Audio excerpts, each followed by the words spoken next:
கோவை மாநகர போலீஸ் கிட்ட வந்து நடிகர் பார்த்திபன் ஒரு கம்ப்ளைண்ட் கொடுக்குறாரு. இன்னைக்கு ஜூலை 12ஆம் தேதி டீன்ஸ் திரைப்படம் வெளியாகும்னு வந்து அறிவிச்சார் போன வாரம். இப்போ ஒரு புதிய சிக்கல் ஆயிருக்கு. என்னன்னு பார்த்தீங்கன்னா, படத்தின் கிராஃபிக்ஸ் ஒர்க்கு சிவபிரசாத் அப்படின்றவரிடம் 68,54,000 ரூபாய் வந்து பேசி ஏப்ரலுக்குள்ளே வந்து இந்த பணிகளெல்லாம் முடிச்சிடணும் அப்படின்னு வந்து நான் சொல்லி பணம்லாம் 42 லட்சம் அட்வான்ஸ் எல்லாம் கொடுத்துருந்தேன்.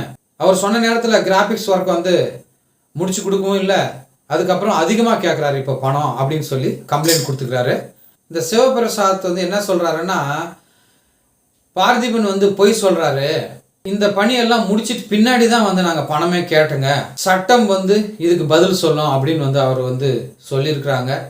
இப்போது சிவபிரசாத் சொல்கிறது பொய்யா இல்லை பார்த்திபன் சொல்கிறது பொய்யான்னு சொல்லி விசாரணைக்கு பின்னாடி தெரியும். ஆனால் படம் வந்து 12ஆம் தேதி ஜூலை வருதான்றது சந்தேகமாக தான் இருக்குது.